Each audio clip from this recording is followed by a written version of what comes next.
Allah has promised in Surah Al Imran. دوستو آئینی ترمیم سے قبل JHQ میں عمران خان کے دوست چودھری نثار علی خان پہنچ گئے۔ چودھری نثار علی خان اور آرمی چیف کی ملاقات جاری۔ آئینی مسودے میں کیا کچھ شامل کیا گیا ہے، اس حوالے سے چودھری نثار علی خان کو آگاہ کیا گیا۔ چودھری نثار علی خان نے بتایا کہ مولانا فضل الرحمان بھی عمران خان کی حمایت میں کھل کر سامنے آ چکے ہیں۔ ہم کسی بھی صورت غیر آئینی مسودے کو نہیں مانیں گے اور عمران خان کے ساتھ ڈٹ کے کھڑے رہیں گے۔ دوستو اس حوالے سے چودھری نثار علی خان کا تازہ وائرل ہونے والا ویڈیو بیان بھی آپ کے ساتھ شیئر کریں گے۔ Allah has promised in Surah Al Imran, وَلَا تَهِنُوا وَلَا تَحْزَنُوا وَأَنْتُمُ الْأَعْلَوْنَ إِن كُنتُم مُؤْمِنِينَ.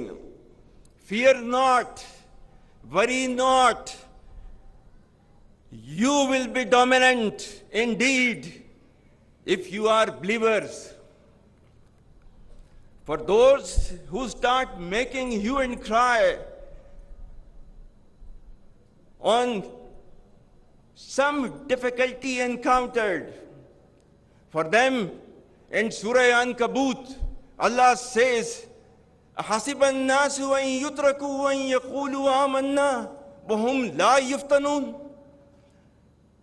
And the translation is, do the people think that they will be left merely on saying we believe? لبل بات یہ ہے کہ مولانا فضل الرحمان کو کوئی حتمی چیز حکومتی وفد یا کوئی ان کا جو وفاقی وزیر قانون ہے وہ بھی پیش نہیں کر سکے۔ اب یہ مولانا نے حکومتی وفد کو یہ کہا کہ آپ جب تک مسودہ میرے سامنے نہیں لائیں گے ہم کوئی اپنی رائے نہیں دے سکتے۔ عاصم منیر کو بھی احساس ہو چکا ہے کہ ہم جتنا بھی ظلم کر لیں لیکن پاکستانی عوام کے دلوں سے عمران خان کی محبت نہیں نکال سکتے، جس کے بعد عاصم منیر نے خان صاحب سے اڈیالہ جیل میں ملاقات کرتے ہوئے کہا کہ ہمیں پتہ ہے خان صاحب آپ ایماندار اور پاکستان کے عظیم لیڈر ہیں۔ عمران خان اللہ اس کو خوش رکھے میرے 50 سال سے دوست ہے، اسکول کے زمانے سے آج بھی دوست ہے۔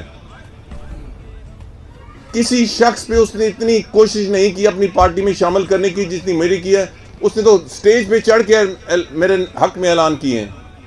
اللہ کردار آپ کے اور آپ کے بچوں کے سامنے پیش کرنا ہے اور آپ کی خدمت کرنی ہے۔ آپ پر ہر قسم کا ظلم اور جھٹلا کے دیکھ چکے ہیں کہ اس سے پوری دنیا میں ہماری اور ہمارے ادارے کی ہی بدنامی ہوئی ہے۔ میری رات گئے آپ کے ساتھ ملاقات کا مقصد ہی یہی ہے کہ آپ کے ساتھ مل کر پاکستان کو آگے بڑھایا جائے۔ دوستو سوشل میڈیا پر عاصم منیر کی خان صاحب سے اڈیالہ جیل میں رات گئے ملاقات کی خبر وائرل ہونے کے بعد خان صاحب کی رہائی کے لیے راہ مزید ہموار ہو چکی ہیں اور آنے والے 2 دنوں میں خان صاحب زمان پارک میں ہوں گے۔ دوستو اس حوالے سے اپنی رائے کا اظہار کمنٹ سیکشن میں دیں۔ ویڈیو اچھی لگے تو لائک کریں اور اس چینل کو سبسکرائب کریں۔